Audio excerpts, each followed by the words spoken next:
झुकती हैं और आशीर्वाद लेती हैं।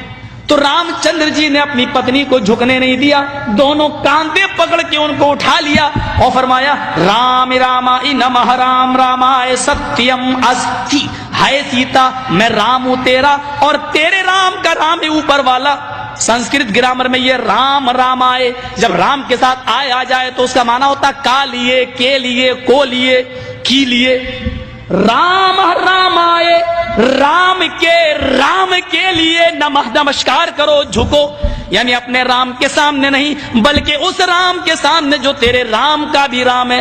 ऐ सीता, मैं तेरा राम हूं और तेरे राम का राम है ऊपर वाला। राम रामाय नमः, अपने राम को प्रणाम न कर बल्कि उस राम के सामने झुक जो तेरे भी राम का राम है। इसलिए हिंदुओं में जब कोई मर जाता तो कहते हैं राम राम सत्य है। अर्थी देते वक्त शमशान घाट में ले जाते वक्त क्या कहते हैं? राम राम सत्य है। अब बदल दिया, कहने लगे राम नाम सत्य है। हालांकि संस्कृत नहीं बदल सकते। राम रामाय सत्यम अस्ति, राम का राम सच्चा है, यानी राम राम सच्चा है। मतलब ये हुआ हाय मरने वाले तू मर गया, अब रामचंद्र जी तेरी जिंदगी के मालिक नहीं, अब तो राम का राम जाने कि तेरे साथ क्या मामला होगा, तूने अमल कैसे किए, तूने करतूत कैसे किए, राम का राम ही सच्चा है। फमन यामल मिस्काल ज़र्रतिन खैरन यरा वमन यामल मिस्काल ज़र्रतिन शर्रन यरा। एक नहीं 1,00,000 कुरान खानी कर डालो, एक नहीं 1,00,000 कुरान पढ़ के मरने वाले पे बख्श दो, मरने वाले को कुछ भी सवाब नहीं मिलेगा। उसकी अपनी जिंदगी में जो उसने अमल किए होंगे वही उसके काम आएंगे। अगर कुरान खानी करके किसी को बख्शने से सवाब मिलता होता और कोई आदमी जन्नत में जाने वाला होता, कुरान के बख्शने से तो इंदिरा गांधी तो जन्नतुल फिरदौस की वारिस हो जाएगी।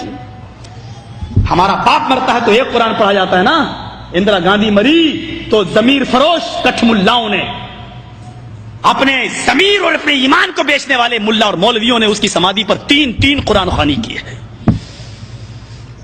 सिर्फ कांग्रेस से पैसा वसूल करने के लिए। 3 कुरान, एक कुरान जिस पर पढ़ के बख्श दिया जाए तुम्हारा बाप जन्नत में चला जाए, 3 पढ़े जा रहे हैं, क्यों नहीं जाएगा? साहब वो काफिर है। काफिर कहां है? नहीं, वो कलमा नहीं पढ़ता। जो कलमा तुम पढ़ते हो वो भी तो वही कलमा पढ़ता है। तुम कहते हो ला इलाहा इल्लल्लाह मुहम्मदुर रसूलुल्लाह, उसके यहां पर भी तो यही कलमा लिखा हुआ है। अथर्ववेद के 20वें कांड में, और पंडित मरने से पहले अपने बेटे को वही अंकही के जुमले सिखलाता है। ला इलाहा हरणे पापन इल्लल्लाह परम पिदम, तू जो चाहे स्वर्ग तो जपे नाम मुहम्मदम। हाय मेरे बेटे, मरने से पहले ला इलाहा इल्लल्लाह पढ़ लेना, तेरे सारे पाप मिट जाएंगे। ला इलाहा हरणे पा इल्लल्लाह, ला इलाहा हरणे पापन इल्लल्लाह परम पिदम, ला इलाहा इल्लल्लाह पढ़ लेना, तेरे सारे पाप हरण हो जाएंगे, मिट जाएंगे। यही तो अल्लाह के नबी ने कहा था, इन्नल इस्लाम यहदिमु मा कान क़ब्ला, इस्लाम ले आओ। इस्लाम कब लाया जाता है? जब कलमा पढ़ा जाता है। मा कान क़ब्ला, जितने भी गुनाह तुमने किए हैं सारे के सारे गुनाह माफ हो जाएंगे। जो कलमा तुम पढ़ते हो वही तो वो भी पढ़ते हैं, फर्क इतना है।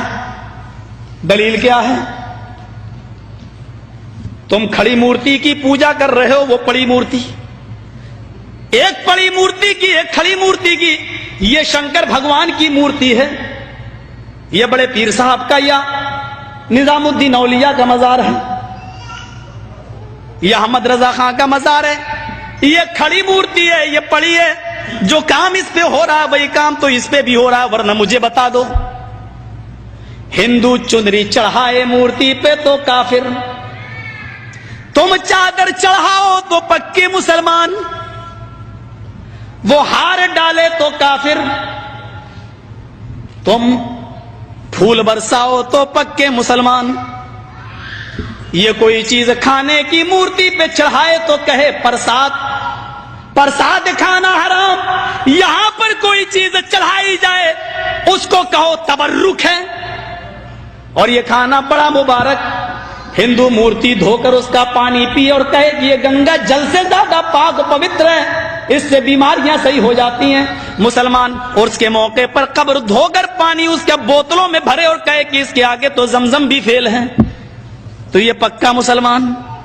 جو کام اس پہ ہو رہا ہے وہی کام تو اس پہ ہو رہا ہے. اور آج میں فتویٰ دینے کا آدمی نہیں ہوں, لیکن آج جذبات میں ہوں, میں یہ فتویٰ دے کے چلا جاتا ہوں. میرے پیارے ساتھیوں, اللہ کی قسم, اگر بھارت کے اور پاکستان کے, ہندوستان اور پاکستان کے, ہندوستان کا یہ 20 کروڑ مسلمان اور پاکستان کا وہ 15 کروڑ 10 کروڑ مسلمان, اگر یہ چادر چڑھانے کے بعد, چنری چڑھانے کے بعد, تبرک کھانے کے بعد اگر یہ جنت کے اندر چلا گیا, تو کعبے کے رب کی قسم کھا کے کہتا ہوں کہ بھارت کا 60 کروڑ ہندو بھی ایک ایک کر کے جنت میں چلا جائے گا. اور اگر بھارت کا ہندو جنتی نہیں ہے تو اتنا یاد رکھنا کہ پھر تم اپنے مسلمان ہونے کا سرٹیفکیٹ پیش کرو. تم وہ جہنم میں کیوں جائے گا؟ اگر وہ ان کاموں کی وجہ سے جہنم میں جا رہا ہے تو تم یہ کام کیوں کر رہے ہو؟ تمہارے اندر یہ کام کیوں پائے جا رہے ہیں؟ تم بھی تو وہی کام کر رہے ہو. ارے اس نے تو پھر بھی مورتی لگا رکھی ہے, تم نے تو پتہ نہیں کس کو گاڑ دیا اور نام ہی اس کے بدل دیے. اللہ جانے اس میں حقیقت میں وہ ہے بھی یا نہیں ہے. مسجد میں ہوں, اللہ کے گھر میں, اللہ کے گھر سے بڑی کوئی جگہ نہیں ہوتی ہے. میں نے بنارس میں اپنی آنکھوں سے دیکھا, اپنی آنکھوں سے, ننگا بیٹھا رہتا تھا. جینیوں میں جیسے ننگے بابا ہوتے ہیں نا, انڈیا والوں کو اچھی طرح معلوم ہوگا, وہ گھومتے ہیں آگے اور پیچھے پیچھے عورتیں چلتی ہیں ان کے. دودھ سے نہلایا جاتا ہے. جو گربوتی عورتیں ہوتی ہیں وہ دودھ جب بہتے ہوئے اس بابا کی شرمگاہ کے پاس سے آتا ہے تو اس کو بھر لیتی ہیں. گربوتی عورتوں کو پلایا جاتا ہے تاکہ بچہ نیک پیدا ہو. میں نے نوائے اسلام میں ایک موضوع لکھا تھا کہ اس سے بچہ نیک پیدا ہوگا. یہ بے شرم, یہ تو خود ہی پتہ چلے گا. کیس چل گیا تھا میرے اوپر. غور کریں آپ, ننگا بیٹھا رہتا تھا, ایک ٹائم کی نماز نہیں پڑھتا تھا, اس کو وضو بنانا نہیں آتا تھا. مر گیا جب وہ, اس کا مزار بنا دیا گیا. 3 سال کے بعد اس کا نام رکھ دیا گیا ننگا بابا. نام بھی ہے ننگا بابا. ان کو نام بھی ایسے ہی ملیں گے, اللہ کی قسم ان کو صحیح نام بھی نہیں مل سکتے. ننگا بابا. ذرا بتاؤ کہ ننگا رہنا کون سی شریعت میں ہے؟ کون سا مذہب ننگا رہنے کی تعلیم دیتا ہے؟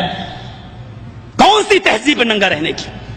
اور یہ نام تک رکھا گیا ننگا بابا. بابا پر رکھا ہوا ننگا بابا باقاعدہ. جیسے بریلی کے اندر تھا ایک کتا بابا, اب تو بدل دیا لوگوں نے, کہتے کتب بابا, کتب کر دیا. لیکن رکشے والے سے کہو کتب شاہ کے مزار پہ جانا تو جانتا ہی نہیں جب تک یہ نہ کہو کتا بابا. ایک کا نام ہے پتنگ بابا. کسی شریف انسان کا کام ہے پتنگ اڑانے کا, نام رکھا گیا پتنگ بابا. بنگلور سائڈ میں چلے جاؤ, مجھے میرے دوستوں نے دکھلایا جنگلی بابا. کون نام ہے؟ نام تو پہلے اچھے رکھ لو یار, نام تو کم سے کم صحیح رکھو. یہ تو جو یہاں ہو رہا ہے وہ کام یہاں ہو رہا ہے.